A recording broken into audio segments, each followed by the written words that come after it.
happened to Greta Thunberg? The climate campaigner was detained alongside a group of activists yesterday in the funniest way possible. She traveled to West Germany to protest against the expansion of a mine, which would mean the demolition of a coal village, which of course sounds like something that should at least be questioned. The 20-year-old was joined by loads of other activists at the site, 15,000 people to be exact. So this wasn't some small protest. Greta addressed around 6,000 protesters who marched towards the village on Saturday, saying that Germany is one of the biggest polluters in the world and needs to be held accountable. She also called the expansion of the mine a betrayal of present and future generations. They really seemed to have strength in numbers before the riot police showed up, with bulldozers of course. They forcibly removed these activists from everywhere they could, abandoned buildings, trees, and even an underground tunnel. But many people stood their ground and staged a sit-in over the weekend, right up until Tuesday. One of them was Greta. Eventually she was detained and carried away by 3 policemen.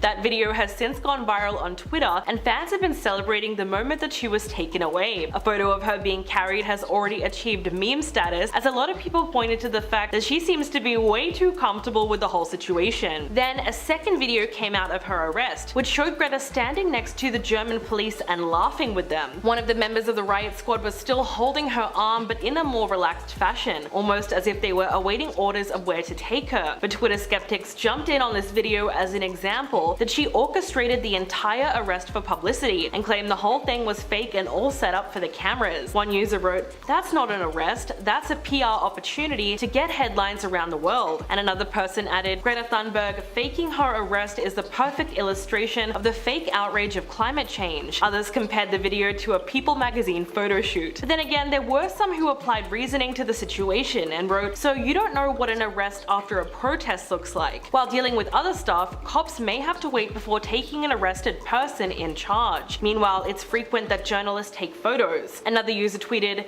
"Not every country's arrests are American-style beatdowns." So obviously people were confused by the idea that Greta would be casually chatting with the riot squad. According to eyewitnesses, she was seen sitting alone in a large police bus after having been detained. A policeman then said to the group, "We are going to use force to bring you to the identity check, so please cooperate." Greta was said to be a part of a group of activists who rushed towards the edge of the mine before they were stopped and carried away from the immediate danger. Apparently one of the activists did actually manage to jump into the mine though. The Swedish climate activist has always responded swiftly to celebrity critics, and now some social media users believe that she may have helped to enable the arrest of a certain controversial YouTuber after the two of them were feuding online. The British-American influencer, who gained notoriety for his violently misogynistic comments, ended up targeting Greta in December with a post on Twitter saying that he had 33 cars with enormous emissions. In response, she told him to get a life. Then the 36-year-old hit back with a video where he asked someone to bring him pizza and to make sure the boxes were not recycled, which was obviously intended to upset Greta. Soon afterwards, he was arrested in Romania on multiple charges, one of them being for forming an organized crime group. There was some speculation that the Romanian pizza brand that he accidentally featured in the video helped police confirm his presence in the country. Many thought it was hilarious that a pizza was the reason he gave up his location. Then Greta rubbed it in his face by tweeting, "This is what happens when you don't recycle your pizza boxes," which is probably going to be the best comeback of 2023. Next up, Kim Kardashian has ruined yet another dress and fans are furious. For the 2020 Vanity Fair Oscars party, the reality star hunted down one of the most significant designs in recent times, an Alexander McQueen oyster dress that was created for the designer's Spring-Summer 2003 collection. Her dress is only one of 2 that were ever produced, and if you can believe it, the other one is sitting in the Metropolitan Museum of Art. And in classic Kim fashion, she seemed to think that was all the more reason for her to fundamentally alter the only other available one. The oyster dress was described as arguably the most important dress of the 21st century and has been labeled by the museum as a poetic rendering of a disaster at sea. The hem of the skirt is supposed to resemble the wavy lip of a giant mollusk, further emphasizing the seashell quality of the gown. The dress not only has historical significance, but it was also very well received when Kim wore it on the red carpet. In fact, she eventually revealed that it was a Christmas gift from her husband at the time, Kanye West, now her ex-husband. But it wasn't until yesterday that fans found out the extent of the alterations that she made to the iconic dress. A Twitter user by the name of Sarah McGonigal started the outrage online when she tweeted, "Finding out that Kim Kardashian not only destroyed Marilyn Monroe's gown, the most important dress of the 20th century, but also permanently altered one of the only 2 oyster gowns that McQueen ever made. The most important dress of the 21st century is my villain origin story. Immediately, the comments were flooded with people agreeing with her. Sarah followed that up with another harsh tweet saying she will pay for her crimes against fashion. When she started receiving a bit of criticism on her post, she wrote, "I promise that it does not make you cool to act like this doesn't matter, as if the oyster gown isn't a living masterpiece sculpted by the skillful hands of inarguably one of the most brilliantly talented artists to ever live, just because you don't view the medium as real art." From that moment, the online discourse surrounding the dress escalated, as many people argued that Kim and Kanye bought the dress instead of renting it out. Therefore, they are within their rights to alter it as much as they like. But the majority of people seem to agree with Sarah, and they even pointed to the Marilyn Monroe dress that she allegedly ruined as further evidence. The reality star wore the iconic dress to the 2022 Met Gala. Fans were beyond outraged when it was revealed that the garment suffered permanent damage after it was worn by Kim. So how do we know this? Well, Scott Fortner, a collector who assists in authenticating Marilyn Monroe memorabilia, shared photos of the dress in a blog post after Kim returned it, which appeared to show stretched fabric and missing crystals on the back. Not only that, but while being interviewed on the red carpet, she said that when she first tried the dress on, it didn't even fit her. So to ensure that the delicate fabric wouldn't tear, she dropped 16 pounds ahead of the event in order to squeeze into it. Then she changed into a replica once she got into the entrance of the party, because she couldn't even walk up the museum steps of the Met Gala without ripping the original. But the fact that she was even allowed to wear it was enough to anger fans everywhere. Marilyn's famous dress was worn when she sang "Happy Birthday, Mr. President" to John F. Kennedy in 1962. So yes, it was a big deal. It was bought by the Ripley's Believe It or Not Museum in a 2016 auction for $4.8 million,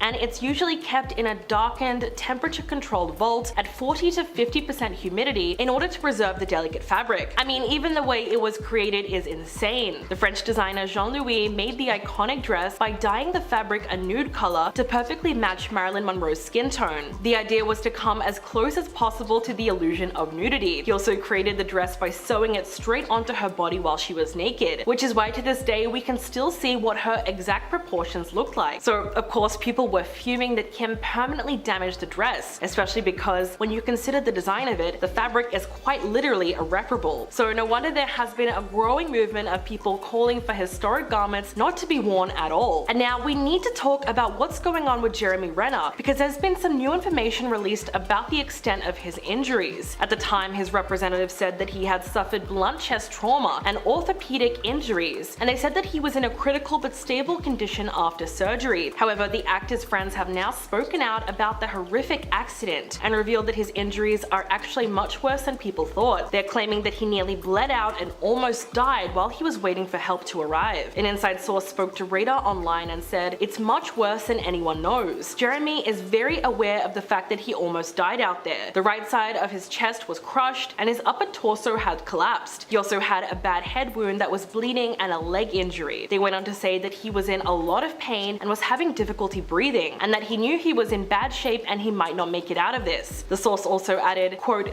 "The damage to Jeremy's chest was so substantial it had to be reconstructed in surgery. So far he's had 2 surgeries and he will likely require more in the weeks ahead on his leg. Doctors tend to space out operations to allow time for the body's natural healing process to kick in, and that's the case here, which sounds absolutely horrible. But we know that his family members have been by his side since the accident. His sister Kim spoke out about his healing process and said, "Jeremy's doing okay. He's pretty doped up and he's got tubes in him to help him breathe, but he's a fighter and he's determined to get through this." The actor is said to be aware of the extent of his injuries and has a long road to recovery ahead of him, with friends saying that it could even take 2 years before he's back in fighting shape. So how did this happen? Well, Jeremy was working near his home on Mount Rose Highway, which is around 25 minutes from downtown Reno. At some point, he got out of his snowplow to help someone in a stranded car when he was run over by his own vehicle. TMZ reported the plow ran over one of his legs and other parts of his body, causing him to lose a lot of blood. Thankfully, one of his neighbors, who was also a doctor, was nearby and was able to apply a tourniquet on his leg until paramedics arrived. To make matters worse, there was a storm going on at the time, and so first responders were initially concerned that weather conditions were going to make it difficult to access the scene. The 911 call log obtained by TMZ stated that Jeremy could be heard moaning in the background. He was said to be experiencing heavy bleeding as a result of being completely crushed by the heavy machinery. When the neighbor spoke to the dispatcher, they said, "We just need someone here right away with life-saving techniques. He got crushed underneath it. There is a lot of blood over here, so you need to get someone over here immediately. He got crushed up on his right side, his right chest and upper torso. His ribs look like they might be crushed." Jeremy was then loaded onto a medical helicopter and flown to the ICU, where he underwent 2 surgeries to address his injuries. His publicist then spoke to CNN and said, "His injuries are extensive. As of now, we can confirm Jeremy is in critical but stable condition, with injuries suffered after experiencing a weather-related accident while plowing his snow earlier today. His family is with him and he is receiving excellent care." Although Jeremy was the only person involved in the accident, apparently the machine had extensive safety features and should not have even rolled over him, which is why the area was initially being treated like an active crime scene. News of the horrific accident sent shockwaves through Hollywood. After 2 weeks in hospital, the good news is that Jeremy is now back home where he's able to see his family. Hopefully he is now able to properly rest and recover as much as possible. First off, maybe the craziest news of the week is that Alec Baldwin has been charged with involuntary manslaughter. Yes, you heard that right.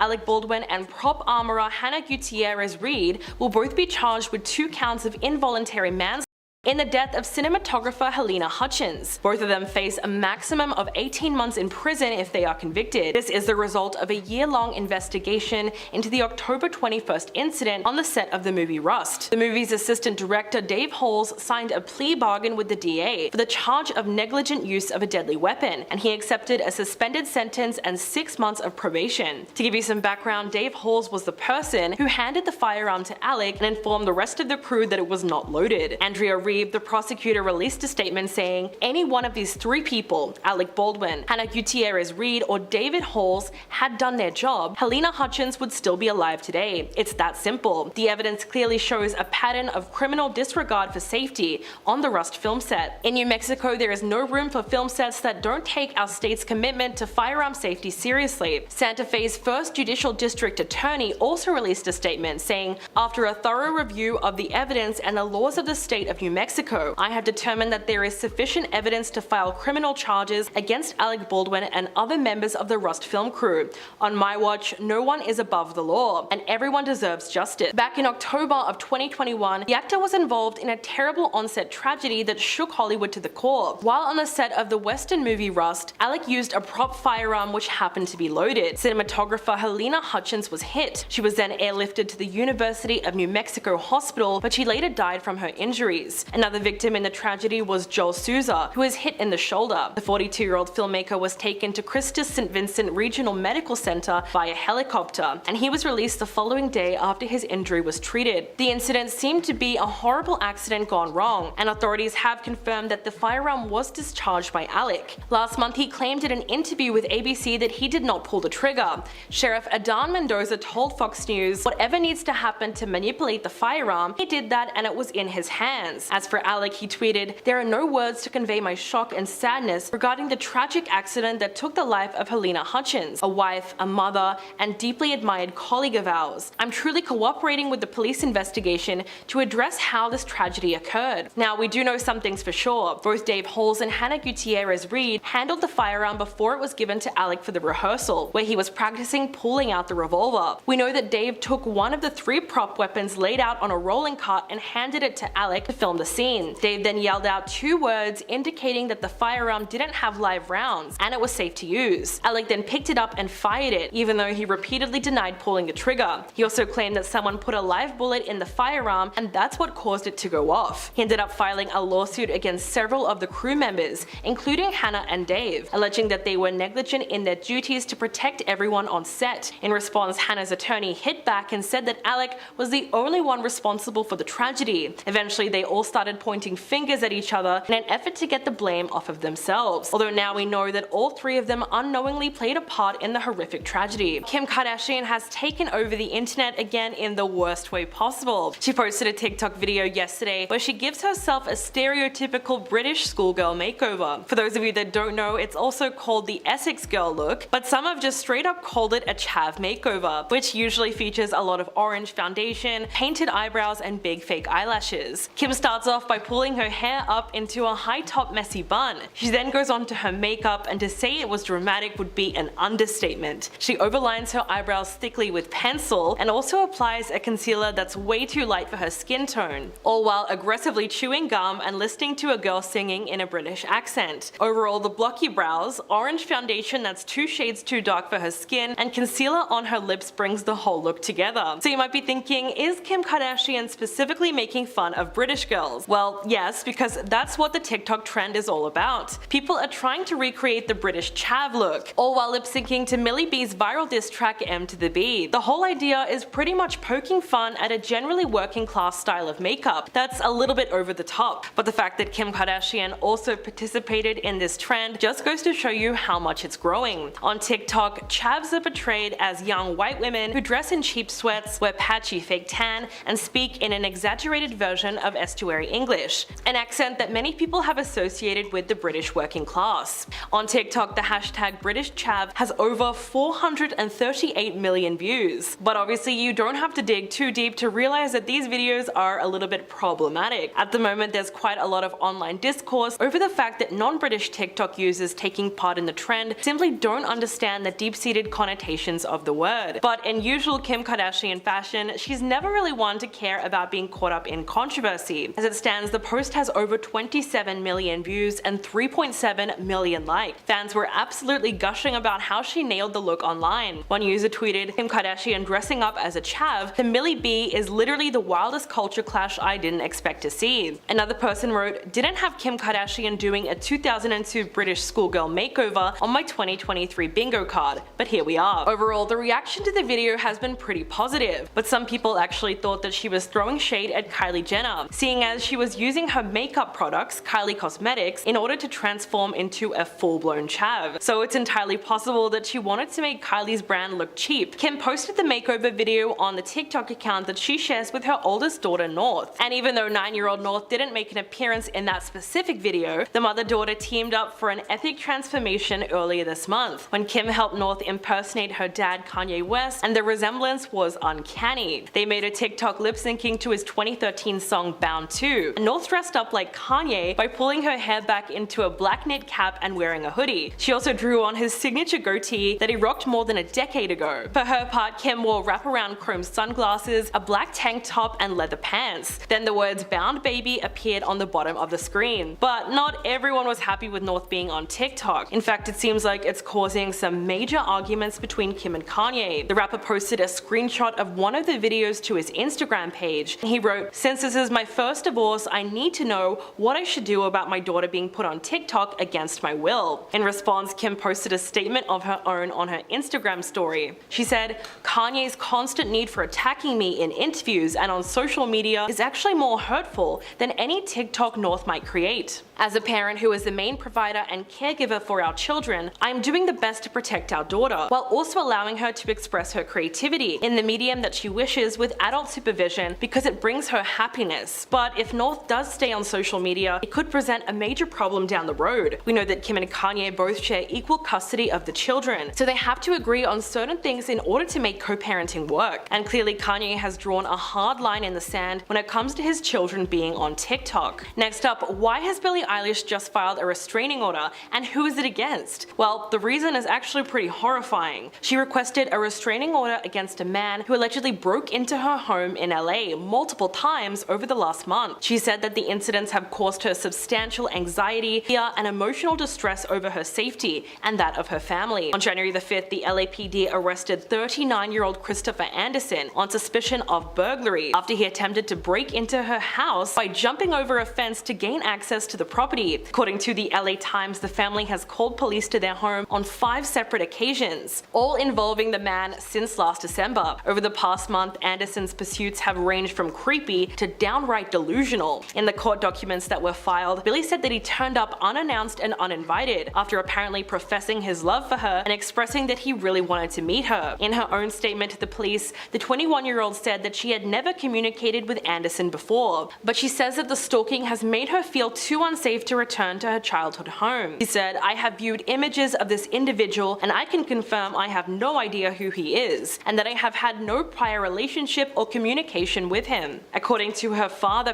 Patrick O'Connell, this Anderson guy has rung the doorbell asking to use the bathroom. Then he slid a phone onto their front gate, left a white flower and a handwritten note where he professed his love for her. But this is where it gets really delusional. Apparently, Anderson also claimed that Billy had been watching him and writing songs about him, so that's why he really wanted to meet her. The restraining order requests protection for her mother and father, as well as her brother Phineas O'Connell. The singer also insisted that this is not the first time an unknown individual has attempted to contact her or her family, specifically by stalking and making professions of love and threats of violence. Unfortunately, Billie has faced so many things like this over the course of her blossoming career. She even said, "I worry that someday one of these individuals will do something violent or extremely disturbing to me or one of my family members." To give you a bit of context, in 2021 she was granted a temporary restraining order after a 23-year-old man named John Matthews Hurl camped out across the street from her family home and sent her a death threat. Apparently he was perched on a fence to look into her house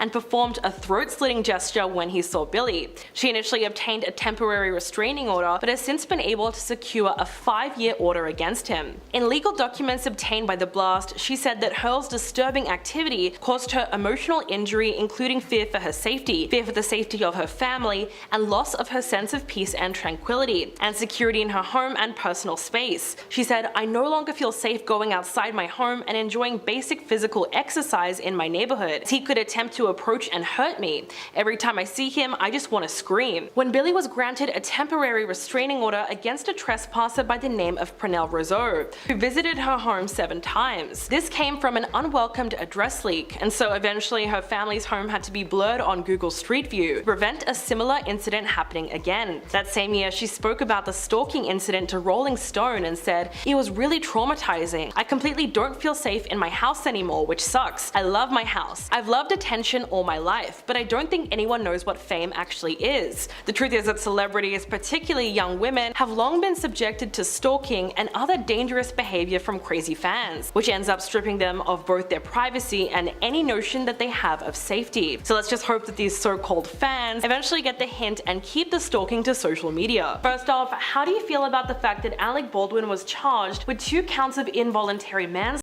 Was justice really served? Because Alec doesn't think so. His attorney, Luke Nykus, responded to the news in a statement to The Independent, saying, "This decision distorts Helena Hutchins' tragic death and represents a terrible miscarriage of justice. Mr. Baldwin has no reason to believe there was a live bullet in the firearm or anywhere on the movie set. He relied on the professionals with whom he worked, who assured him that it did not have live rounds. We will fight these charges and we will win." Now it seems Hollywood is divided over whether or not Alec deserves the charges. Piers Morgan was one of the first public figures to respond to the news, and he appeared to agree with the ruling. He brought up the verdict on Piers Morgan Uncensored and said, "There was no doubt that it was an accident, but Helena Hutchins died, leaving behind a grief-stricken husband and a young child, and the person holding the firearm that fired a bullet and killed her was Alec Baldwin." He went on to say, "It was him who did that, who fired a bullet into his co-worker's body and snuffed out her life. Nobody else's hands were anywhere near the weapon." The 57-year-old described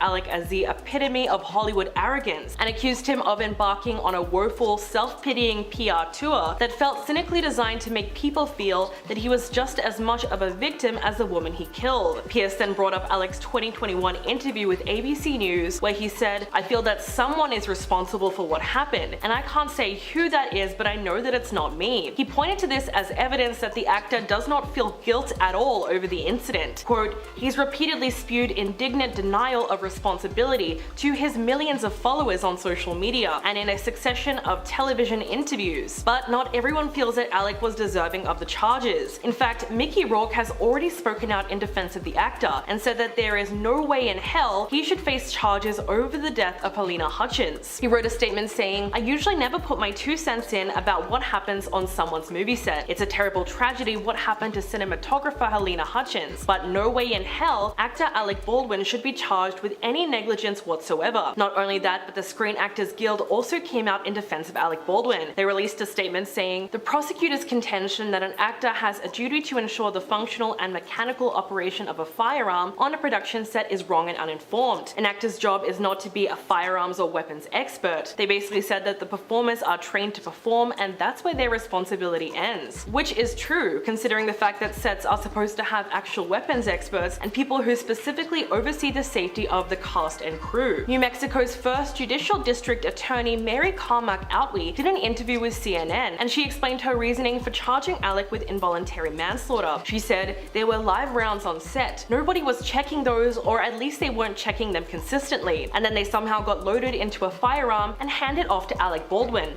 He didn't check it. He didn't do any of the things that he was supposed to do to make sure he was safe or that anyone around him was safe." And then he pointed the weapon at Helena Hutchins and pulled the trigger. She explained that just because the incident was accidental doesn't mean that nobody could be held criminally liable. Along with Alec Baldwin, prop armorer Hannah Gutierrez-Reed will also be charged with 2 counts of involuntary manslaughter.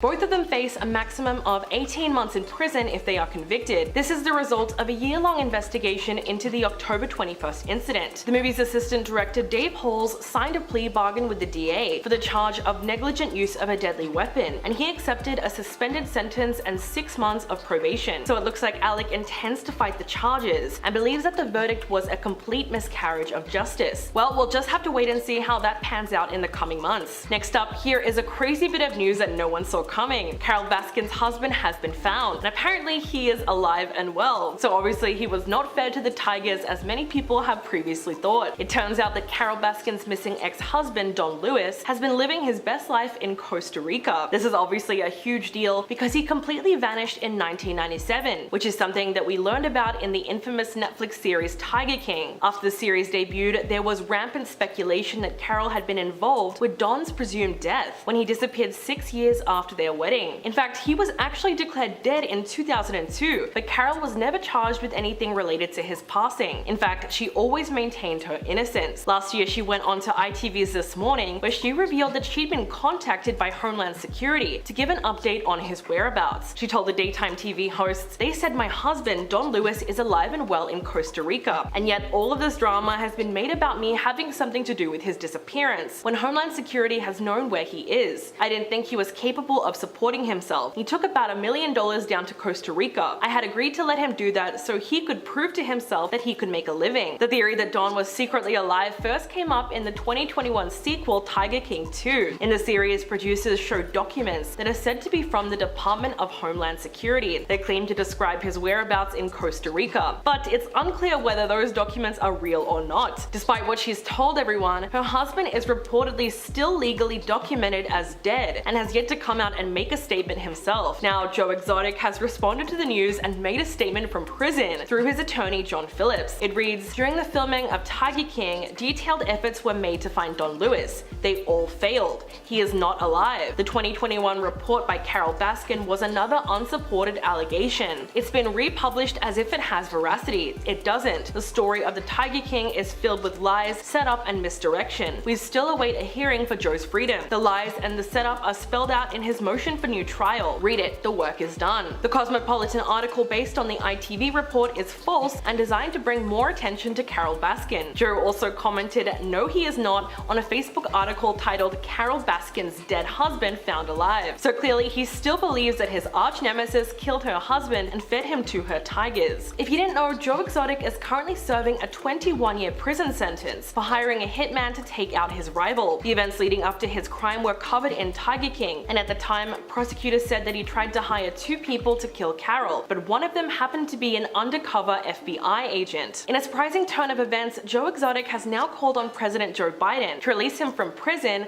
after he heard about the prisoner swap between America and Russia. According to audio obtained by TMZ, Joe slammed the exchange that set WNBL player Brittany Griner free. He said, "The whole Brittany Griner and Trevor Reed prisoner swap is a slap in every American's face that is wrongfully detained in the American federal prison. including myself. He went on to say Carole Baskin got her Big Cat Safety Act passed, now called the Tiger King bill. Your tiger law has passed. I'm never owning animals again. This is what it was all about. The evidence that I'm innocent is there. Back in March of 2019, the disgraced zookeeper also petitioned to have Donald Trump grant him a pardon. He released a video proclaiming his innocence and had his legal team repaint a bust with the words, "President Trump, please pardon Joe Exotic." But when he failed to receive a pardon, he completely turned on Trump and started attacking him on Twitter. He wrote, "I was too innocent and too gay to deserve a pardon from Trump. I only mattered to Don Jr. when he needed to make a comment about me to boost his social media post." So obviously nothing has really changed because Joe Exotic is still professing his innocence and bashing Carole Baskin at the same time. And last but not least, just when you thought Shakira and Gerard Piqué's breakup couldn't get any messier, rumor has it that she found out he was cheating on her thanks to a jar of jam. According to a new report from Page 6, Shakira came home from a trip one day and discovered that some of the jam in her fridge had been eaten. The reason this made her suspicious was because her husband at the time, Gerard Piqué,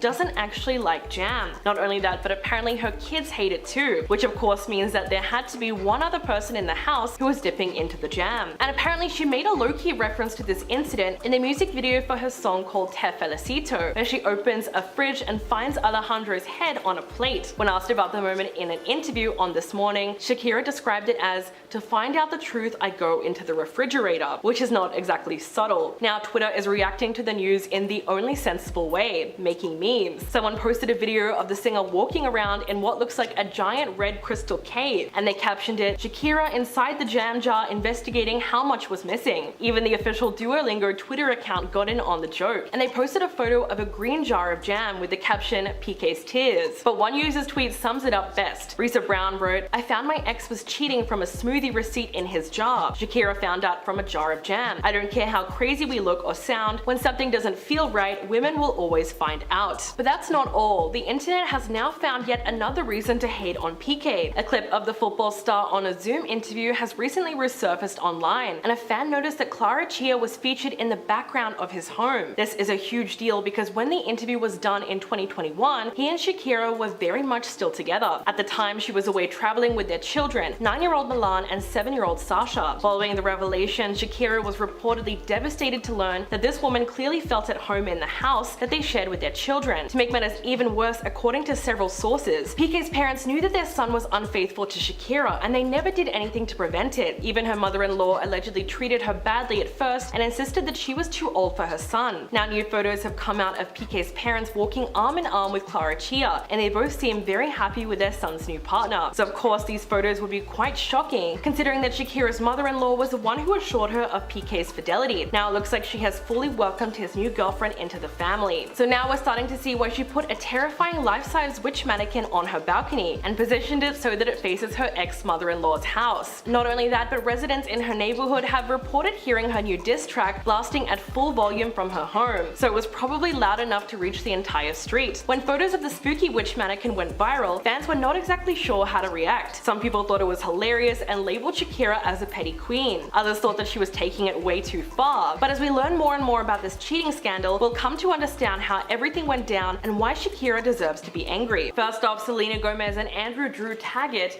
may be hanging out together, but it seems like she isn't looking for anything serious at the moment. She appeared to respond to the rumors that the two of them are dating by posting a black and white picture on her Instagram story with the caption, "I like being alone too much." She also added the hashtag "I am single" at the bottom, so she made it pretty clear that she hasn't jumped into a relationship again, despite what fans may think. If you don't know, Selena was recently linked to Drew Taggart from the Chainsmokers. An inside source told Us Weekly that the new couple are very casual and low-key, and they aren't trying to hide their romance by sneaking around at members-only clubs. Apparently they spent a lot of time together going bowling or to the movies, but now it seems like they are just hanging out together as friends. Interestingly enough, Drew was actually dating Steve Jobs' youngest daughter, Eve Jobs. Their relationship was said to have started as a casual summer fling, but they ended up growing closer over time, although their romance eventually fizzled out before Drew was spotted with Selena. He was also linked to Meredith Mickelson, Haley Rowe, and he was in a relationship with Chantal Jeffries for 1 year back in 2021. Now when it comes to her love life, Selena famously dated Justin Bieber on and off from 2011 through to 2018, and she was also involved in a 10-month-long romance with The Weeknd from January through to October of 2017. 2017. She's also been linked to Zedd, One Direction's Niall Horan, and Charlie Puth, but she has not dated anyone publicly in nearly 5 years, which is probably why fans were excited for the possibility of her dating again. Although to be fair, the singer has spoken out many times about how she's been comfortable on her own for quite a while, and she said that she was fine without a man in her life. She told New Magazine in 2020, "I am single and I'm totally cool with that. There are a lot of positives to being single, and it's about enjoying them when you're in that stage of life." In May last year, she opened up about her relationship status while she was hosting SNL. She said, "One reason I've been very happy to host is because I'm single, and I've heard SNL is a great place to find romance." Fans also remembered another moment in January of 2020, where she shared that she's been single for over 2 years and is perfectly happy enjoying her life. She told WSJ Magazine, "I love going to my room at the end of the day, just me and my dog. I got the full granny panties situation, stretched out in my bed. I've been single for over 2 years now and I'm okay with that." Then on her 30th birthday last year, she threw a massive party for herself and told Rolling Stone, "I thought I would be married by now, so I threw myself a wedding," which makes perfect sense. In September, beauty YouTuber Nikki Tutorials hosted a virtual interview with Selena in order to promote her new makeup line Rare Beauty. It was then that she spoke about the value that she found in being single and the meaning behind her song Boyfriend. Some fans were confused by the lyrics, which seemed to imply that she really wanted to be in a relationship. She sang the words, "I want a boyfriend, tell me are there any good ones left? I keep finding the wrong ones, but I want love again and again." From the outside, it's easy to see why people assume that she was lonely when she released the song, but apparently that wasn't exactly what she was trying to convey. Selena said, "It's just funny because I release things that say I want a boyfriend, but when people mention that, I'm like, no, I didn't really mean it though. Guys are a lot of work." In discussing the meaning behind the track, she said, "It's about falling down and getting back up time and time again in love, but also knowing that you don't need anyone other than yourself to be happy." For Selena, this realization has clearly allowed her to become more comfortable with herself and her journey as a single woman. Next up, details of Lisa Marie Presley's funeral have been released. The late singer has been buried in Graceland next to her son Benjamin Keogh, ahead of her public memorial service. Her father, Elvis Presley, and his parents, Vernon and Gladys, are also buried at that Tennessee location.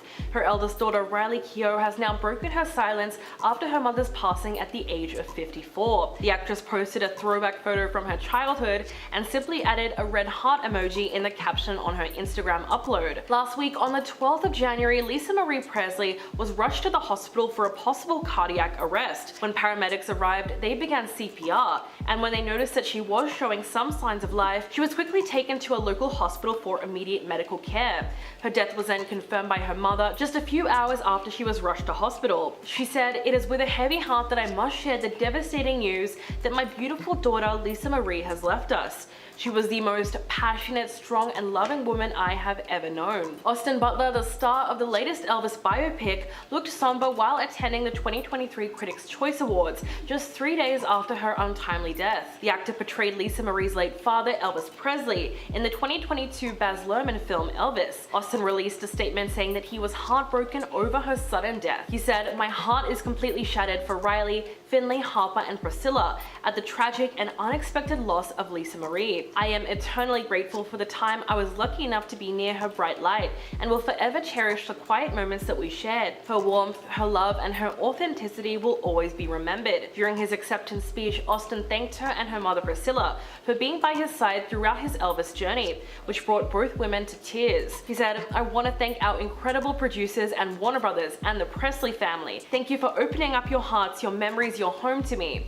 Lisa Marie, Priscilla, I love you forever." 31-year-old actor formed a strong connection with both of them ever since the production started on the biopic. For her part, Lisa Marie also had good things to say about Austin and his betrayal of her father. Recently, Tom Hanks and his wife Rita Wilson each wrote their own tribute to Lisa Marie. Tom said, "We are heartbroken over the loss of Lisa Marie Presley, absolutely broken." To give you some context, Tom played Colonel Tom Parker, Elvis's former manager in the 2022 biopic. Rita went into a bit more depth and added, "Tom and I spent some time with the family during the Elvis movie promotional tour.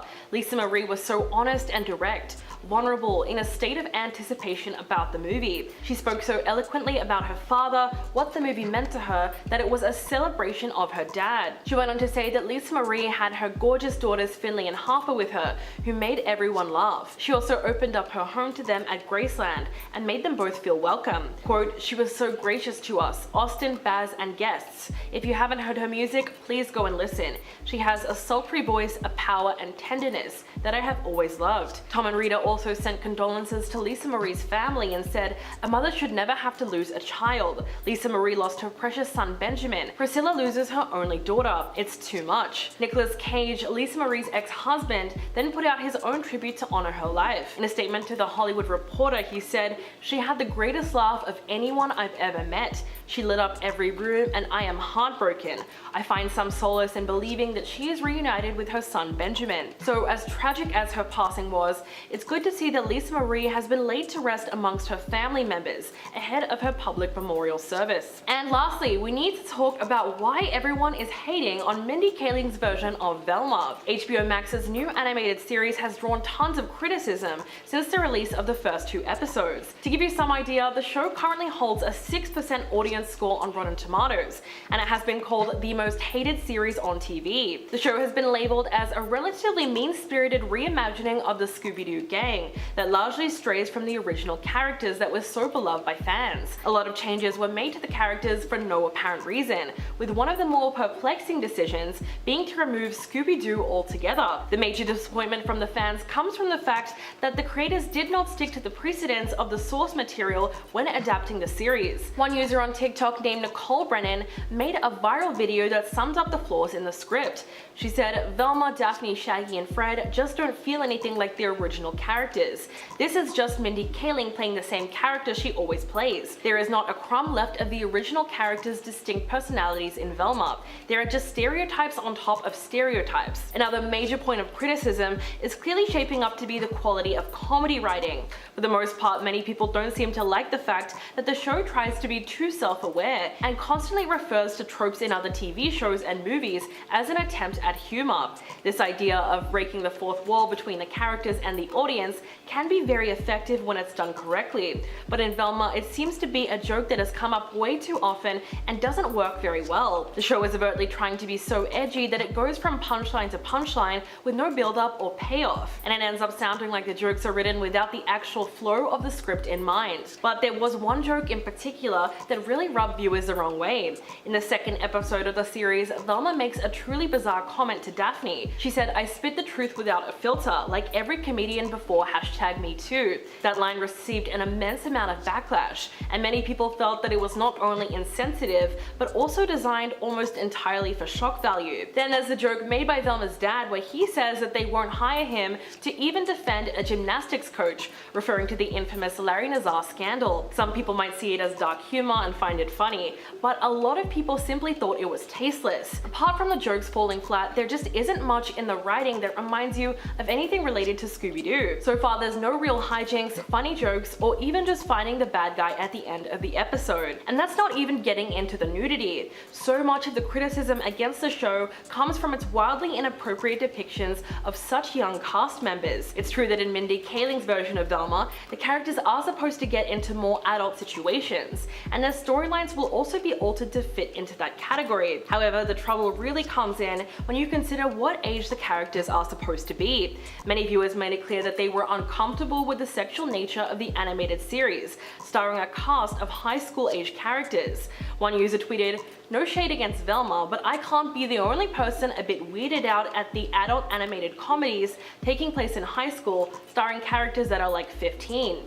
Another user wrote, "I wish more people understood that you can make something for adults without shoehorning gore and nudity into it." Not to mention the fact that every single person in the gang, Velma, Daphne, Fred, and Norville, all seem to be attracted to each other. At the end of the second episode, Velma and Daphne end up kissing, and it's likely that they will get into a relationship, which is a perfectly good storyline considering that it sticks to the source material of Velma being a queer character. But Velma also has 2 other possible love interests in Fred and Norville. still. So that's where it gets a little confusing. Overall, everyone is unanimously saying that the people behind Velma seem like they have never watched an actual episode of Scooby-Doo. But to be fair, you should really watch the series yourself and make up your own mind about it. First off, Beyonce has returned to the stage for her first live performance in 5 years, which seems like it would be a good thing, but it's actually left fans divided. To give you some background, her most recent album was labeled as a celebration of queer culture and made in collaboration with some of the LGBTQ community's biggest names. It pays tribute to dance music that emerged out of that community, and also references 1800s drag ballrooms in Harlem, New York.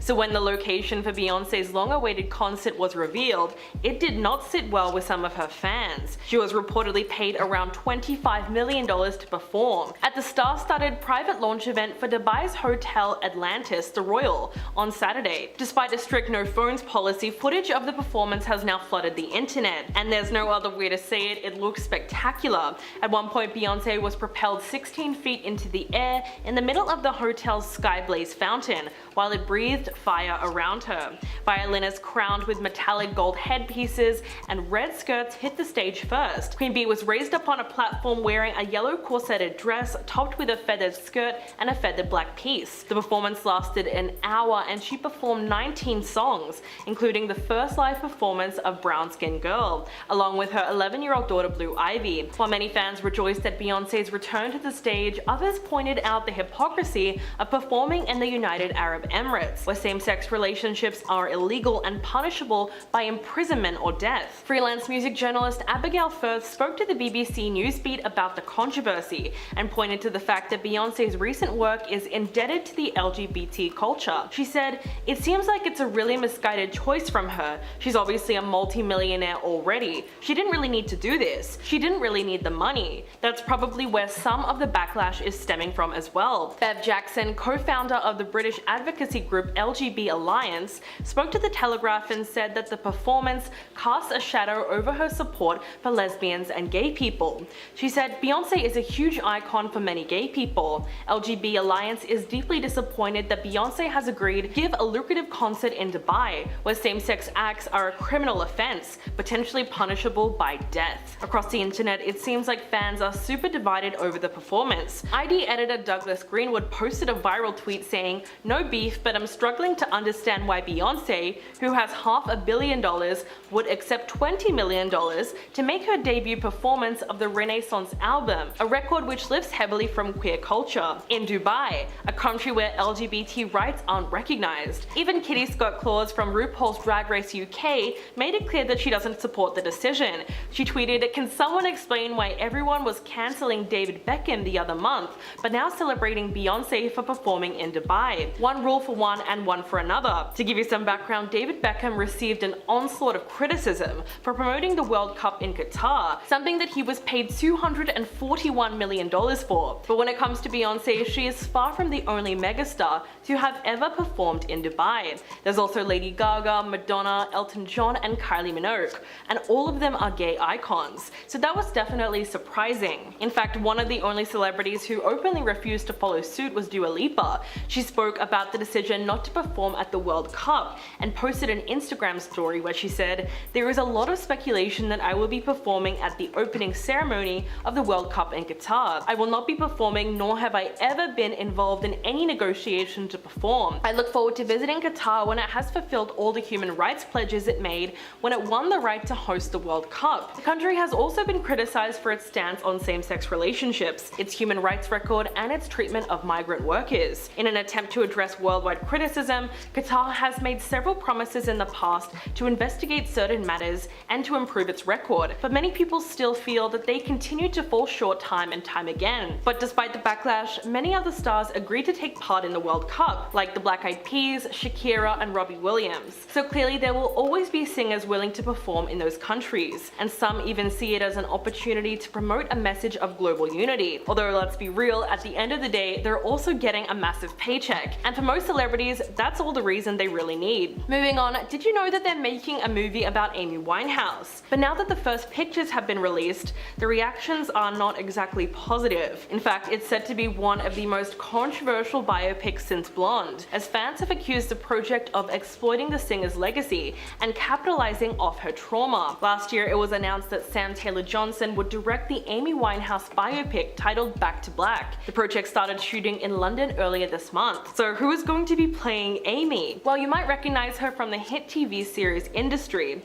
It's actress Marissa Abela, and so far we've seen pictures of her wearing the lead singer's trademark black beehive and gold hoop earrings. Other photos that were released from filming have given a glimpse at the biopic, with one scene showing Marissa transformed into Amy as she sobs hysterically while recreating her husband Blake Fildercival's arrest. Although there is some controversy over the fact that Marissa doesn't exactly look like Amy. The singer's father has come out showing his support for the actress and said that she's a great choice for the role, even if she doesn't look exactly like his late daughter. He told TMZ, "Marissa is Marissa and Amy is Amy, so it's no big deal if they aren't mirror images." He added that plenty of actors don't look like who they are playing, and that Eddie Marsan, who will play Mitch, isn't an exact match for his appearance either. So there you have it, it's pretty obvious that he approves of the project. But not everyone who knew Amy is happy about it. Ever since the announcement was made, friends of the singer have come out condemning the filmmakers for failing to consult them about her life. They claim that executives working on Back to Black have not been in touch to ask about their memories of her, and that has only raised more fears that the film will be inaccurate. Quote, "Nobody consulted us about Amy. How can it be authentic and accurate if they don't know the real Amy or the truth about what happened in her final years? We are against this and we are upset. Amy was absolutely striking." One of her friends spoke to the Mail and said that they also disliked the casting of Marissa because they just don't see the resemblance to the singer. The reaction on Twitter was not much better. One user wrote, "This is not a great start. Can we please leave the deceased alone?" More often than not, these biopics are a mess and exploitative. Many fans also pointed out that they won't support the film at all because they believe it would feature Amy's suffering when she was still alive, and that people should just let her rest. Another user wrote, "I feel very protective over Amy Winehouse's memory, and my gut instinct is to rebuke this biopic. I think most of her fans just wanted her to rest in peace without anyone sensationalizing or exploiting her legacy. The Amy doc is all we need." Another person wrote, "I'm frustrated and confused as to why we need this biopic about Amy Winehouse. She had such traumatic time in the spotlight, and it feels gross to capitalize off of that. Why can't we just let her rest? Remember her through her music." And to sum it up, someone tweeted, "I am going to whoever signed off on that Amy Winehouse biopic." So yes, there has been a lot of backlash, and it's only going to get more intense as production goes on. Now, here's what we do know about the movie. Back to Black will chronicle Amy's time living in London in the early 2000s, as well as her rise to fame. The film was written by Matt Greenhalgh, who wrote the script for the 2009 John Lennon biopic Nowhere Boy. So that's a good sign.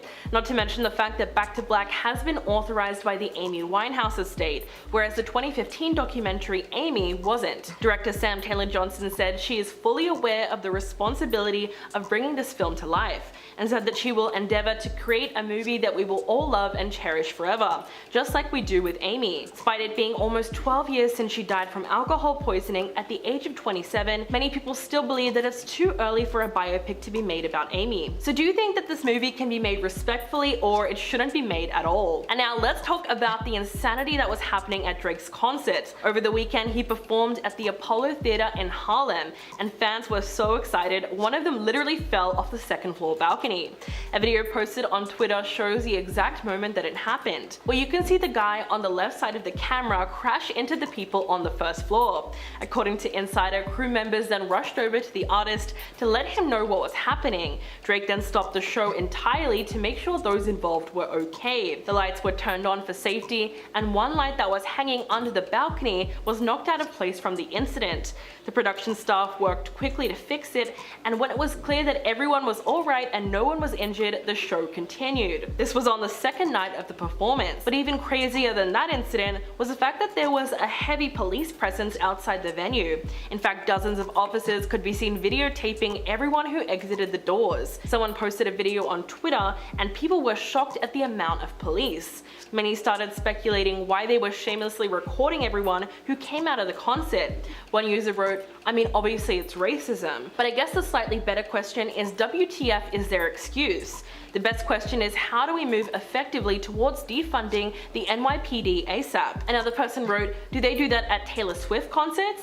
And maybe they're trying to build a database of people with terrible taste in music. Okay, that last tweet sounded personal, but really, I mean, what are they doing? The general consensus seems to be that the NYPD are scanning faces for AI recognition. And this, of course, is legal, considering that there is no law against involuntary biometric scanning. But why a Drake concert of all places? Some social media users claim that police organizations are now using facial recognition technology as a new way of keeping tabs on people, specifically people of color. This is really troubling if it's true. And if you look at the video, one of the officers recording seems to be smirking, as if they know it would make everyone feel uncomfortable. There's obviously something that's meant to be intimidating about it, but even generally speaking, no one would enjoy being recorded like that without their permission. So it's interesting to see if there will be any more instances of this happening. Apart from that controversy, Drake's concert was said to be incredible as it was a packed out theater. It paid tribute to so many of his popular songs as far back as the ones from his first album. According to TMZ, Drake was supposed to perform at the Apollo back in November, but he postponed the concert because he was mourning the death of Takeoff, who was a third member of the hip-hop trio Migos, and was killed in an incident involving firearms that same month. Drake's concert was then rescheduled for December the 6th and 7th, but that had to be pushed back because of production issues. After the performance, Drake said, I wanted to make sure this show is about gratitude. This was a little story that we put together. My deep love for my family, my dear friends, and for each and every one of you that have been supporting me for a long time. We don't need to say how long, it's gonna make it sound like we're all getting old. He went on to say that he was grateful to be in this position and compared his run to a kind of lightning strike. First off, when it comes to fashion, how far is too far? Kylie Jenner has got everyone debating that question when she arrived at Paris Fashion Week wearing a lifelike lion's head on her shoulder. The thing was so real, it looked like a genuine piece of taxidermy, which obviously disturbed a lot of animal activists. Her Shia Pirelli dress was made of foam, wool, and silk fake fur, and it was hand painted to look as lifelike as possible. In fact, it looked so realistic that the brand had to release a statement about it on social media. In all caps, they posted, no animals were harmed in making this look. But of course, Kylie still received a large amount of backlash. One user wrote, we have to stop showing animals as luxury products. They may be made from foam, but these are endangered species that have historically been killed for their pelts to be turned into garments. Another user wrote, no matter how you justify it to your models and celebrities, the faux animal couture is a huge problem with implications you don't understand. Even though no animals were harmed, the concept promotes wearing animals for fashion and a disgustingly out-of-touch mentality that the elite continue to suffer from. World Animal News retweeted a video of the reality star in the gown and wrote, a disturbing video of Kylie Jenner wearing a lion head at the Shia Pirelli fashion show. Although they stated it as faux, how could they possibly think this is fashion? This sends the wrong message and fuels not only the exotic fur trade, but trophy hunting. Carrie Johnson, animal rights campaigner and wife of former Prime Minister Boris Johnson, described the designs as grim, writing on her Instagram, real or fake, this just promotes trophy hunting, yuck. But not everyone was raging at Kylie Jenner. In the strangest turn of events, the president of PETA, Ingrid Newkirk, actually came out praising the look. In a statement, she said, Kylie's look celebrates lions, beauty, and maybe a statement against trophy hunting, in which lion families are torn apart to satisfy human egotism. So clearly she thought the dress was a positive thing. Kylie's look was one of a series of fake fur garments designed by Daniel Rosenberry. The collection also included a black wolf's head, modeled by Naomi Campbell, and a strapless snow leopard gown,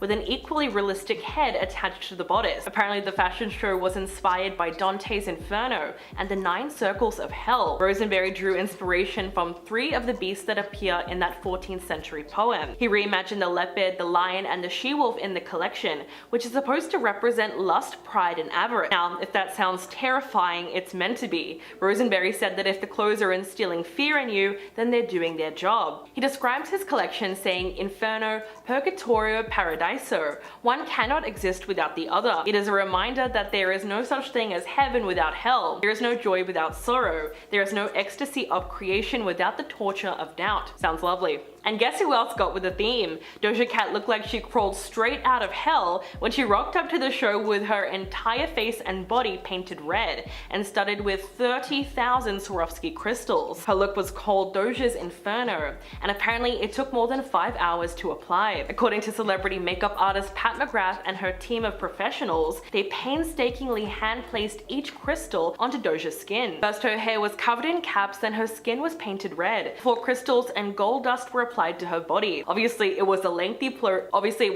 process, but the payoff was clearly worth it. Not only did she stick to the theme of Dante's 9 circles of hell, but she looked like a life-size ruby. And of course, it wasn't long before videos of the show went viral on Twitter. Someone posted a clip of Kylie and Doja sitting in the front row with the caption, "This video is so funny. Doja Cat completely red and covered in glitter. The effing elevator music. Kylie Jenner has a giant lion head on her lap for some reason." Someone in the comments said they look straight out of the Hunger Games. Another user just wrote, "Rich people are so weird." Next up, we have a crazy update on Alec Baldwin's Rust case. Might upset a few people, but his lawyer has now confirmed that he will be keeping his role in the movie Rust, and it's about to restart production. Helena Hutchinson's husband, Matt, is also set to remain as the film's executive producer, which is a role that he took on as a part of the wrongful death lawsuit that was settled in October. The director Joel Souza will also be returning, despite the fact that he was one of the 2 people injured in the incident. Melina Spadone, the attorney for Rust Movie Productions, said that as the film proceeds, production will include on-set safety supervisors and union crew members, and they will bar any use of working weapons or any ammunition. She said that as of now, the film is still on track to be completed. As we know, after the more than year-long investigation following the October 2021 incident, Alec Baldwin was charged with 2 counts of involuntary manslaughter. His attorney, Luke Nykus, responded to the news in a statement, saying, "This decision distorts Helena Hutchinson's tragic death and represents a terrible miscarriage of justice. Mr. Baldwin had no reason to believe there was a live bullet in the firearm or anywhere on the movie set. He relied on the professionals with whom he worked, who assured him that it did not have live rounds. We will fight these charges and we will win." At the moment, people are still divided over whether or not he deserves the charges. Piers Morgan responded to the news on his talk show and described Alec as the epitome of Hollywood arrogance. Quote, "There is no doubt that it was an accident, but Helena Hutchins died, leaving behind a grief-stricken husband and a young child, and the person holding the firearm that fired a bullet and killed her was Alec Baldwin." He went on to say it was him who did that, fired a bullet into his co-worker's body and snuffed out her life. Nobody else's hands were anywhere near the weapon. Pierce also brought up Alec's 2021 interview with ABC News, where he said, "I feel that someone is responsible for what happened, and I can't say who that is, but I know it's not me." He pointed to this as evidence that the actor does not feel guilt over the incident. But not everyone feels that he's deserving of the charges. Mickey Rourke spoke out in defense of Alec and released a statement saying, "I usually never put my 2 cents in about what happens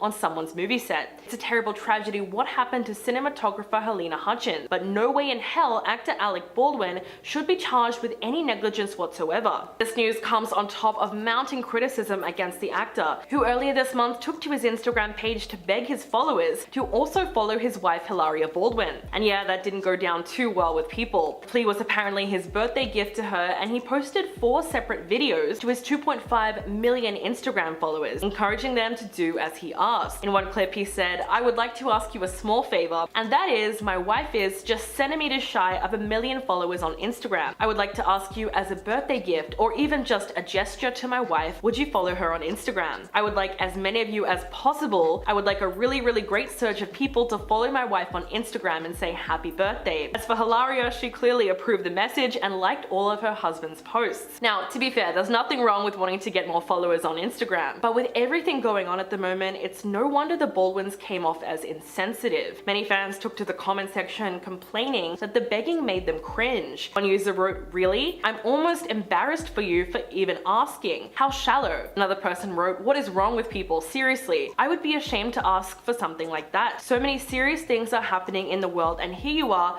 asking for more followers for your wife." But despite the backlash, Hilaria did end up reaching her goal, and they both seem pretty happy with the end result. So what do you think? Was the request inappropriate, or are people just looking for another reason to be mad? And now we have to talk about the Maya Rudolph Eminem discourse, because it's just getting ridiculous. The Mars brand released a statement yesterday saying that they're replacing their Eminem mascots with actress Maya Rudolph after they faced a ton of criticism over their new makeover. Maya is now set to star in the Eminem Super Bowl commercial, and the company has now given her the title of Chief of Fun. CEO Gabrielle Gabrielle Wesley told CNBC that the original colorful cast of M&M's spokes candies are at present pursuing other personal passions. She went on to say that in the coming weeks, the company will announce what the M&M spokes candies are up to over the next few weeks before, during and after the Super Bowl. And they will be doing this over their website and through their social media channels. As for Maya, she reacted to the news saying, "I am a lifelong lover of the candy, and I feel like it's such an honor to be asked to be part of such a legendary brand campaign. It's a very fun pairing if I do say so myself. I think little Maya would be thrilled to get to work with M&M's. But you might be wondering why the drastic change. It's true that the mascots, or spokes candies, however you like to call them, have represented the M&M's in commercials and all their marketing since 1960. They have been the face of the company for more than half a century, and they were iconic. But the company took a lot of heat early last year when they rebranded all the mascots with a new backstory, clothing, and personality, all in an effort to be more inclusive. For instance, people have long criticized the green M&M for being too sexy, so the company switched out her knee-high boots for sneakers and put more emphasis on her feminist values. The orange M&M became a mascot that was riddled with anxiety, and the company added a new purple M&M, which is said to be the first female peanut M&M that was designed to represent inclusivity. But the rebrand was slammed by conservatives, like Fox News host Tucker Carlson, who said that the makeover was another example of a liberal agenda gone too far. He called them woke M&Ms and complained that the company will not be satisfied until every last cartoon character is deeply unappealing and totally androgynous. He said, "Until the moment when you wouldn't want to have a drink with any one of them. That's the goal. When you're totally turned off, we've achieved equity. They've won." Describing the new mascots, Carlson called the green M&M a lesbian and called the purple M&M obese. In fact, that last quote is so absurd that it has now become a meme on TikTok, with users questioning why Tucker Carlson wanted to be attracted to the M&Ms so badly. So it turns out that yes, there is an appropriate level of sexiness that M&M figures should display in their footwear, and America is divided over how sexy that should be. In response to the controversy, the company announced that it would take an indefinite pause from its spokes candies because they were simply too divisive for a polarized America to take. Mars posted a statement saying, "America, let's talk. In the last year, we've made some changes to our beloved spokes candies. We weren't sure if anyone would even notice, and we definitely didn't think it would break the internet. Now we get it. Even a candy's shoes can be polarizing, which was the last thing M&M's wanted since we're all about bringing people together. Therefore, we have decided to take an indefinite pause on the spokes candies. In their place, we are proud to introduce a spokesperson that America can agree on." The company went on to say that she will champion the power of fun, create a world where everyone feels like they belong. The comment section was filled with many different opinions on the change, but most people felt that the company should not be getting rid of the mascots altogether. One user wrote, "If you're actually upset about the shoes a cartoon piece of candy wears, seek help immediately." Another user tagged the company and said, "This is absolutely pathetic. You're backing down from Tucker Carlson because he was sexually confused about your candy?" So obviously the outrage has continued on. Either way, it looks like the company just can't seem to win. First off, there have been some very disturbing allegations that have surfaced about Tim Allen. In her upcoming memoir, Pamela Anderson details a disturbing incident that took place on the set of the 90s sitcom Home Improvement when she was 23 years old and Tim was 37. Part of the book Love, Pamela has been obtained by Variety, and it was in this passage that we can hear about what really went down. Pamela wrote, "On the first day of filming, I walked out of my dressing room and Tim was in the hallway in his robe. He opened his robe and flashed me quickly, completely naked underneath. He said it was only fair because he had seen me naked. Now we're even. I laughed uncomfortably." Tim was most likely referring to Pamela's modeling for Playboy, which eventually turned the actress into an international sex symbol. Shockingly, Tim Allen responded to the allegations in his own statement to Variety. He said, "No, it never happened. I would never do such a thing." The 69-year-old actor is denying that it ever happened, but it wasn't long before fans did a little bit of digging and found a newly resurfaced clip showing him flashing another co-star in a playful blooper. The scene includes Tim and Patricia Richardson, who played Tim's wife on the show. In the video, he's dressed in a Scottish kilt and Patricia says, "Hangs long, I just wish it was shorter." Alan then lifts his kilt. The camera of course doesn't show what's underneath it, but we can pretty much guess. Patricia then spoke to TMZ about that moment and said, "People asked me what was under the kilt when he flashed me. He was well dressed under there. I was just shocked that he lifted the kilt, not by a man in boxer shorts." But clearly it's tough to compare the two instances. Tim was clearly joking with Patricia, and that moment happened in front of a live studio audience, plenty of other people around, while the incident with Pamela happened under way different circumstances. Days later, Pamela offered even more insight into the alleged incident. She told Vanity Fair that she found the whole thing surreal and uncomfortable. She said, "My book goes into it how it made me feel over the course of my life, and in this case, my career. I have no ill will towards Tim, but like the rest, it should have never happened." In her book, she reflects on the incident and wrote, "It was the first of many bizarre encounters where people felt they knew me enough to make absolute fools out of themselves. Here you go, Tim was my only line in every episode, and when they decided to expand my part, it was, here you go, Tim, have a nice day." Pamela was met with an array of supportive messages from fans after she made the claim, with many people rightfully pointing out that women weren't able to comfortably speak about such incidents happening back in the 90s. One user tweeted, "I believe Pamela Anderson. Tim Allen is a creep and always has been." Another person wrote, "The people saying why didn't she say anything at that time? It was 1991 and she was a new actress who was only known for posing for Playboy. They would have blacklisted her so fast and ripped her apart in the press. So glad she is able to tell it all now. And his career should have ended so long ago. I hope she can find peace after all of this." Of course, amongst all the Twitter noise, there was also some people coming out in defense of Tim Allen and suggesting that he did not have bad intentions if he did flash her. Someone actually wrote, "Wait, why do I feel like that was his way of making her not feel ashamed and embarrassed about the tape? It's unconventional, but I think his intentions were pure in doing that." The explosive claim is one of many in the book, which traces Pamela's rise from a small-town girl from Vancouver Island to one of the most recognizable women in the world. The actress will also be addressing last year's hit Hulu series Pam and Tommy, which was highly criticized when it came out. The series delves into the infamous tape that was stolen from her home with her then-husband Tommy Lee. In her memoir, Pamela will also be clearing up any mistruths that were in the series, and she'll be taking a deep dive into her relationship with the Motley Crue drummer. Even though Love, Pamela doesn't come out until January the 31st, fans have already heard another part of the book where Pamela writes that Sylvester Stallone offered her a condo and a Porsche and asked her to be his #1 girl. That's obviously pretty shocking if it's true, but Stallone's lawyer Marty Singer told Yahoo Entertainment that the claim is completely false and fabricated, and even Stallone responded by saying, "I never made any portion of that statement. It's completely untrue." Well, whatever the case, it's no surprise that Love, Pamela is shaping up to be one of the most scandalous celebrity memoirs of the year. Moving on, Justin Bieber just sold his entire music catalog. The catalog features songs from his entire 15-year recording career, and he sold that for a whopping $200 million. The 28-year-old singer sold his music rights to Hypnosis Songs Capital, so all of those nostalgic hits like Baby, Boyfriend, and Love Me now belong to the British investment and song management company. The founder of Hypnosis Song Management, Merck Mercuriadis, released a statement on Tuesday about the sale. He said, "The impact of Justin Bieber on global culture over the last 14 years has truly been remarkable. This acquisition ranks among the biggest deals ever made for an artist under the age of 70. Such is the power of this incredible catalog that has almost 82 million monthly listeners and over 30 billion streams on Spotify alone. Scooter Braun has helped him build a magnificent catalog, and it's a pleasure to welcome Justin and his incredible songs and recordings to the Hypnosis family." Now, that's obviously a lot of songs when you think about Justin's time in the spotlight, but you can't say that he didn't get a good deal out of it, although we do know that his music will continue to be administered by Universal Music, where he has been throughout his entire career. Scooter Braun released a statement of his own, saying that Justin is truly once-in-a-generation artist that is reflected and acknowledged by the magnitude of the deal. His manager said, "For 15 years, I have been grateful to witness this journey, and today I am happy for all of those involved. Justin's greatness is just the beginning." But Justin is not the only artist rushing to cash out right now. Bob Dylan, Neil Young, Stevie Nicks, Justin Timberlake, and Sting, and many other artists have recently sold the rights to their royalties. In fact, Bruce Springsteen recently sold his music catalog for around $550 million.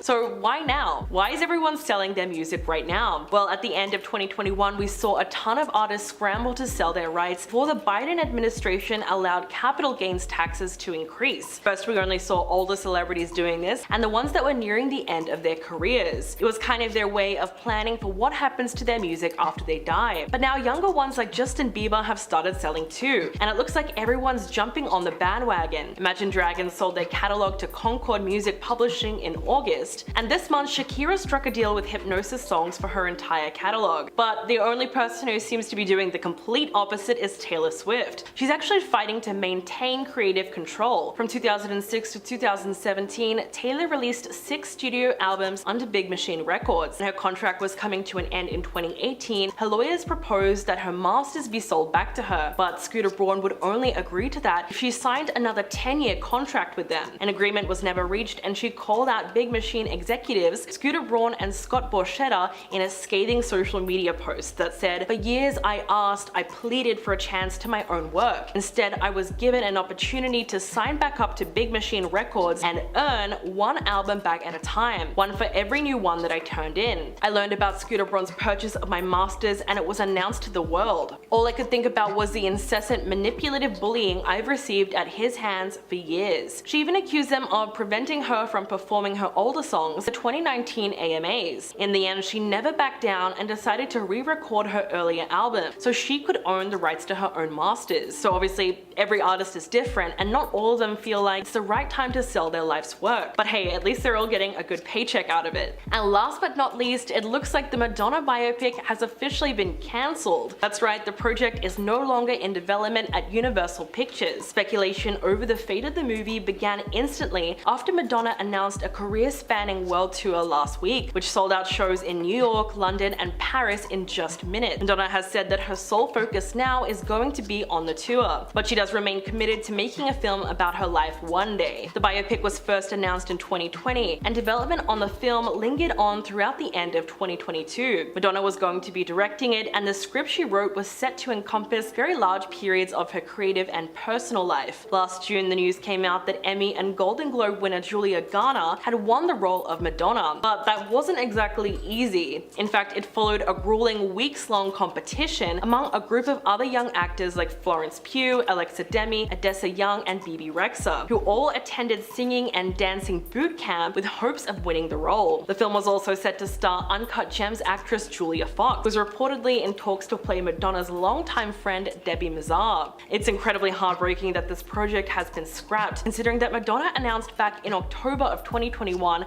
that she was almost done writing the script. She made a post on Instagram saying, "Grateful for the success of Madam X that my script is almost finished, and for the support of my beautiful children." A few weeks before that, it was announced that she would be co-writing the script with Oscar-winning Juno writer Diablo Cody. Back in September of 2020, when the biopic was first confirmed, Donna said in a statement, "I want to convey this incredible journey that life has taken me on as an artist, a musician, a dancer, a human being trying to make her way in this world. The focus of the film will always be music. Music has kept me going and art has kept me alive. There are so many untold and inspiring stories, and who better to tell it than me? It's essential to share the roller coaster ride of my life with my voice and vision." The project was going to chronicle Madonna's career, which spans almost 4 decades and has gone far beyond music, but also into things like art, movies, fashion, and charity. The singer burst onto the 1980s music scene and established herself as the queen of pop with best-selling albums like a Virgin, True Blue, and Like a Prayer. She eventually segued into a career in Hollywood, including directing and starring in a few feature films. On top of what we do know about her career, the biopic would have also given us an insight into some of the more hidden parts of her early life, like Madonna's rocky relationship with Sean Penn. The two of them first met on the set of Material Girl in 1985. Their platonic relationship quickly blossomed into a romantic one, and by August of 1985, they tied the knot on Madonna's 27th birthday. But things quickly started to get rocky, allegedly because of Sean's unpredictable outbursts and temper. The actor was said to have a major jealous streak and would fly into fits of rage whenever he saw what looked like other men getting close to Madonna. Eventually, she decided that she'd completely had enough, and she filed for divorce in December of 1987,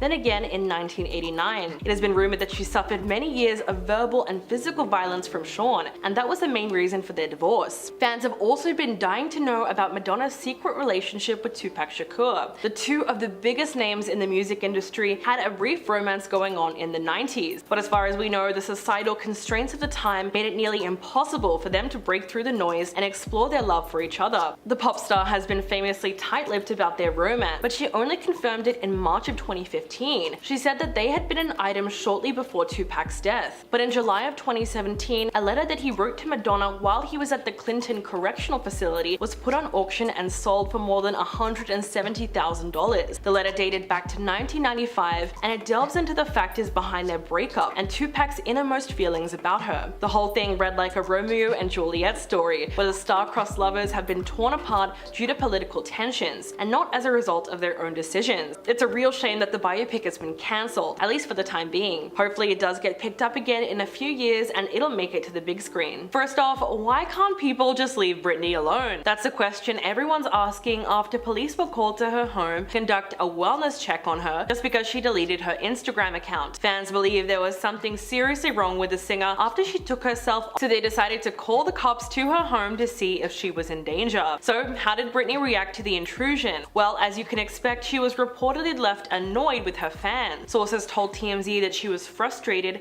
at the unexpected visit and called it an inconvenience. So why did it happen in the first place, considering that Britney has deleted her Instagram account multiple times in recent years? But for whatever reason, fans felt that this time was different. They became alarmed and thought that she was in trouble. They then called the Ventura Coast Sheriff's Office. Deputies from the Sheriff's Office then went out to Britney's home and determined that there was no reason to believe she was in danger. A police spokesperson told Page 6, "I can confirm that we did get calls into our dispatch, and essentially I can confirm that we don't believe that Britney Spears is in any kind of harm or any kind of danger." Some of the worried fans who made the calls to police took to TikTok to live stream the wellness check requests. One of the callers identified herself as Christina, and she could be heard saying, "I was calling because I'm worried about the physical safety of a resident in your area. There's been suspicious activity online, and now her account has been deleted." But what suspicious activity was she talking about? Well, before her account was taken down, Britney posted a photo of a car and a lengthy caption where she wrote, "Sucks to be me. Giving someone I love my everything only gives me the dagger in my heart." Last week, she also posted vintage photos with her ex-boyfriend Justin Timberlake that were taken nearly 22 years ago. In July of 2001, the former couple competed in the Challenge for the Children charity basketball game in Las Vegas, where they wore matching Knights jerseys with the words Stinky and Pinky on the back. She captioned the post saying, "When we used to shoot hoops together, that's when miracles happened," which kinda seems like she was reminiscing about her romance. But the rest of the caption gets a little concerning. She wrote, "I came out of my mom's stomach just like we all did, so why always cast me out?" Britney also made some strange posts about her sons, 16-year-old Jaden and 17-year-old Preston. They seem to have a really strained relationship with their mother, and they didn't even attend her wedding. Last September, Jaden sat down for a bombshell interview with ITV News, where he claimed that if he and his brother did attend her wedding, it would not end on good terms. After the interview came out, Britney made a post on Instagram saying, "It deeply saddened me to know his outcry of saying I wasn't up to his expectations of a mother. If you could pause for a second, remember where you came from. I hope you can look in the mirror and remember." She also posted some distressing voice recording where she could be heard saying, "Jaden, you undermine my behavior just like my whole family always has. When you say, I hope she gets better, I will pray for her. Pray for what? I keep working so I can pay off mom's legal fees and her house. You guys want me to continue to get better so I can continue giving your dad 40 grand a month? Or is the reasoning behind you guys deciding to be hateful that it's actually over in 2 years and you don't get anything?" So it sounded like she was talking about cutting them off financially when they turn 18. But whatever the case, clearly there is now a deep rift within the family, and the intrusive media attention is only making it worse. Earlier this month, footage of Britney's supposed meltdown at an LA restaurant went viral on social media. Customers immediately recognized her and started filming, which drove her over the edge. In the clip, you can see that she uses a menu to shield her face from the camera. Around the same time, eyewitnesses said that she began yelling and muttering to herself. This led her husband, Sam Asghari, to become upset and storm out of the restaurant without her. In the end, so many people were quick to assume that it was Britney who was causing a scene. Never mind the fact that none of us would appreciate being filmed while we're going out to eat. So realistically, there's plenty of reasons why she would be stressed right now and need a break from social media. And maybe that's all that's really going on here. Next up, let's talk about the fact that Lea Michele straight up ignored Sadie Sink. The actress has upset a whole new group of fans after she appeared on The Tonight Show with Stranger Things star Sadie Sink. Lea joined Jimmy Fallon this week for a game of charades, but before the game even got started, the backlash had already begun. A clip of the moment has now gone viral on social media, and people quickly started pointing out that Lea pushed Sadie out of the way so that she could position position herself in the middle of the group. Sadie was on stage before her and had already been introduced. She is standing beside rapper Tariq Trotter, who stands beside Jimmy Fallon. And when Leah walks out, she greets Sadie by touching her on the arm before reaching across from her to shake hands with Jimmy. She then takes a step forward and stands directly in front of her to shake hands with Tariq. The young actress is then completely blocked from the camera for a second until she steps aside to give Leah her spot. Of course, there's a very strong probability that Leah was told to put herself between Sadie and Tariq, but some viewers are not so sure. Now, if you think people might be reading a little bit too much into this, it actually makes a lot more sense when you consider everything that's come out about Leah in the new documentary The Price of Glee. The documentary looked into the tragic lives of some of the cast members of the musical series. The three-part documentary consists of interviews with crew members, background actors, and close friends and family members of the Glee cast, and they do not hold back when it comes to opening up about the show. The new series has come through with some bombshell allegations about Lea Michele, who starred as Rachel Berry on the show for 6 seasons from 2009 to 2015. The assistant to the executive director Garrett Greer described her as a narcissist and claimed that there was a conflict whenever she felt her character wasn't getting enough attention. Davia Snell, who appeared in a season 4 episode of Glee, said that Leah banned him from sitting with the main cast during their lunch break because she didn't think that he belonged. He said, after we had filmed that scene and obviously there was a lunch, Darren was like, yo, you should come by. All the cast members will probably sit down. And I was like, alright, cool. I was there maybe 10 minutes and then I got pulled by somebody on set. This person allegedly told him that someone specifically at that table didn't want him sitting there because they didn't feel like he belongs with the rest of the group. Davia asked a crew member if Leah was the culprit, and he says that they made a wincing face and nodded. He went on to say, like, wow, I really just got pulled off because of my status on the show. I've never really experienced anything like that, even in a high school setting. Then we have Naya Rivera's dad, George, who also says that Leah was the only person that his daughter had trouble with at work. In fact, he claims that they hated each other, and Naya was briefly let go from Glee after she complained about Leah to the production. The Price of Glee also explores the tragic passing of Corey Monteith and his relationship with Lea Michele. The two of them started dating in 2012 and stayed together until his death in 2013. In the documentary, several crew members said that they were surprised by the pairing because they didn't really feel that Corey and Leah were good for each other.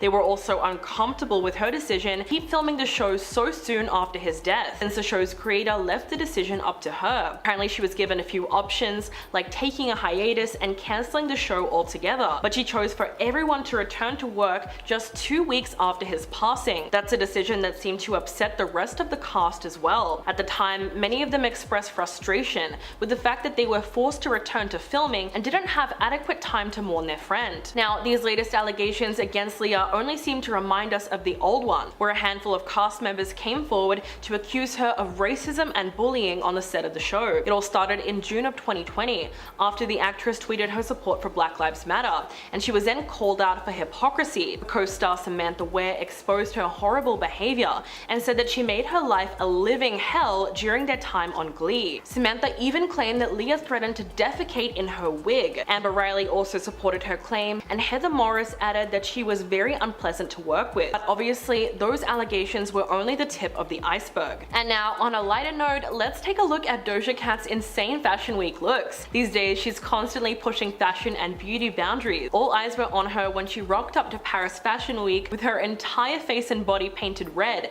and started with 30,000 Swarovski crystals. Her look was called Doja's Inferno, and apparently it took more than 5 hours to apply. According to celebrity makeup artist Pat McGrath and her team of professionals, they painstakingly hand-placed each crystal onto Doja's skin. First, her hair was covered in caps, then her skin was painted red, before crystals and gold dust were applied to her body. Obviously, it was a lengthy process, but the payoff was clearly worth it. Not only did she stick to the theme of Dante's 9 circles of hell, but she looked like a life-size ruby. Of course, her outfit was an integral part of the final look's impact. Doja wore a strapless red mini dress that featured a sharp bust and a heavily beaded skirt. The dress's skirt gave the same visual effect as the body crystals, creating the illusion that the dress was just a continuation of her body. The back of it came with a long red train that she wore around her arm. For shoes, Doja wore knee-high red Schiaparelli boots with their signature toe outline. For accessories, she wore a huge pair of red and gold gem statement earring and played into the no necklace trend we've been seeing on the red carpet recently. Before her crystal red outfit, the singer served another mind-blowing look at Paris Fashion Week. On Wednesday, she channeled Salt Bae for the Victor and Rolf show. She stepped out in a masculine outfit complete with a goatee, a fake curly mustache, and eyebrows. The look was wrapped up with a pair of eyeglasses. She paired everything with a camel-colored pinstripe coat and pant combo layered over a green striped shirt with a starched collar. But really the craziest part of all of this was that she shaved off her eyebrows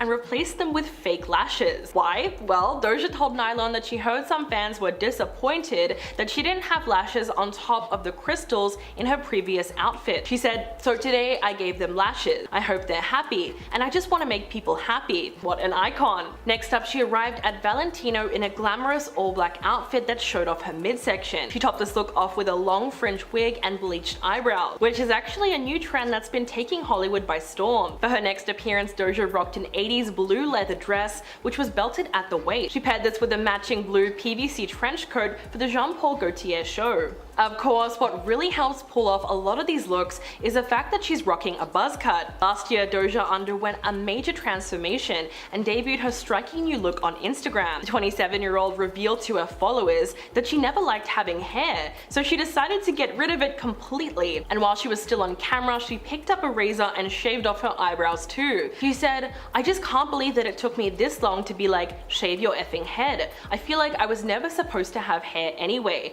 I don't like having hair. I never liked having hair." She went on to say that she felt exhausted when working out while wearing wigs, which would start sliding and peeling off of her head, which meant that she was concentrating more on her wig placement than working out. And she even called her experience wearing wigs an effing nightmare. In the end, Doja decided that she was over it and she's happier now that she doesn't have to worry about her hair. And the fact that she's still rocking a buzz cut shows everyone that she made the right decision. First off, damning court documents have pit Priscilla Presley against her granddaughter, Riley Keough, claiming that she was pushed out as a trustee and an inconsistent signature from her daughter Lisa Marie was used. She has now filed legal documents to set aside an amendment to Lisa Marie's trust which eliminates her and her daughter's former business manager, Barry Siegel, as trustees and replace them with her granddaughter Riley. She asked the Los Angeles County Superior Court to determine the validity of the document, challenging the 2016 amendment to the will, which ousts her as a trustee. In the court filing, Priscilla claims that she and Barry were first named co-trustees on January the 29th in 1993. But when her daughter died on January the 12th this year, she found a new amendment which was dated to the 11th of March in 2016. Priscilla claims that the amendment allegedly signed by Lisa Marie Presley misspells her mother's name and contains a signature that appears to be inconsistent with her usual one. So she's bringing up the possibility of signature fraud. Priscilla also maintains the amendment was never delivered to her during her daughter's lifetime, which is something that was required by the express terms of the trust. She also claims that the document was never witnessed or notarized, and that the date on the document is suspicious. So Priscilla is essentially challenging the fact that her granddaughter Riley has become the sole trustee. Lisa Marie's financial troubles have been well documented over the years, especially her 2018 lawsuit against her former manager Barry Siegel, which accused him of negligence and mishandling her sizable inheritance that she got from Elvis. According to documents filed at the time, the late singer claimed that he left her in financial ruin. She claims that he had put his own financial interests ahead of her own and mismanaged her finances, resulting in her $100 million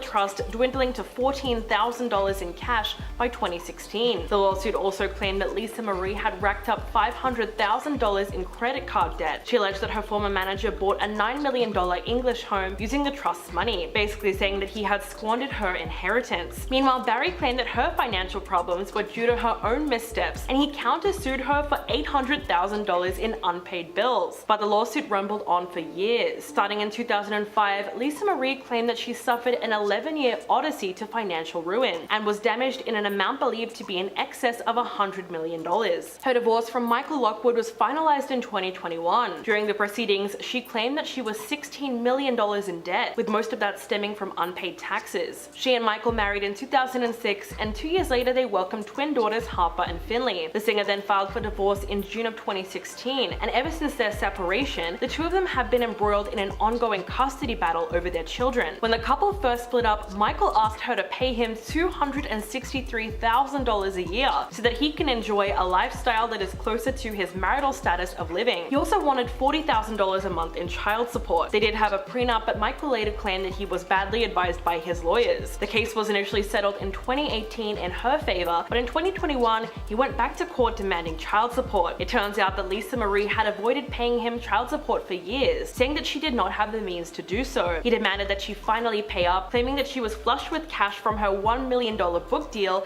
and the Elvis biopic. Now, she wasn't rich enough to make the Forbes list of highest paid entertainers, but Lisa Marie still owned Graceland, which is Elvis Presley's estate that is now a massive tourist attraction. Last year, she said that she earned nearly $104,000 a month from Elvis Enterprises. Although she did have financial troubles, the singer was also known as a dedicated philanthropist, as she oversaw the Elvis Presley Charitable Foundation, which benefits homeless families and offers rent-free housing, and also other services to families in need. She also worked with Oprah Winfrey's Angel Network to provide relief to those affected by Hurricane Katrina, and the Dream Factory to benefit children with life-threatening illnesses or disabilities. This latest news comes less than 1 week after Lisa Marie was laid to rest at Graceland, following a star-studded memorial service. Priscilla thanked fans for their support during a very difficult time. She said, "Thank you all for your condolences. You have touched me with your words. It has been a very difficult time, but just knowing your love is out there makes a big difference." Next up, Katy Perry has revealed that she initially snubbed Billie Eilish and turned down an opportunity to collaborate with her before she found stardom. During an event hosted by Kiss FM, the singer recalled the moment that she rejected the opportunity. The story goes that a colleague sent her an email one time that said, "Hey, check out this new artist. I'd really like us to work with her because she was working with me for Unsub Records." Katy said, "It was a song called Ocean Eyes, and it was just a blonde girl, and I was like, meh, boring." She then admitted that it was a big mistake and said, "Don't let this hit the internet." And it really was, because Ocean Eyes went on to become a major hit song and made its way onto the soundtrack for the 2017 film Everything Everything. It eventually racked up 21 platinum certifications across 7 countries, and it was covered by many artists like Alicia Keys and Machine Gun Kelly. So Katy definitely missed out big time, although you have to appreciate her honesty for even admitting something like that. The fact that she thought Billie was boring at first just goes to show you how not everyone can recognize talent when they see it, even other talented artists. Although in this instance, it's a little bit worse considering the fact that Katy was a judge on American Idol. Billie Eilish rose to fame in 2015 with the release of Ocean Eyes, and she's since become one of the biggest names in the industry, winning 7 Grammy Awards, a Golden Globe Award, and an Oscar for Best Original Song. Although Katy's confession was a little bit awkward, the two musicians have since become friends. In Billie's 2021 documentary, The World's a Little Blurry, we can see the moment that Katy introduces herself and her then fiance Orlando Bloom. When they met backstage at Coachella, Katy can be heard saying, "My fiance doesn't listen to modern music. He'll only play you in the car all the time." Orlando then hugged Billie and said, "I'm so proud of you." Katy then gave her some career advice and said, "I want to say this is going to be wild for 10 years. If you ever want to talk, because it's a weird ride." What was really funny about that interaction was the fact that Billie did not recognize Orlando at all. After the couple left, she asked her brother Phineas who he was, and when she realized, Billie said, "That guy, it was him? No way. Bring him back, I want to meet him again. He kissed me on the cheek. I did not know that was him. I thought that was just some dude that Katy Perry met." Before she hit the stage, Orlando actually returned again and gave her a long hug, and he said,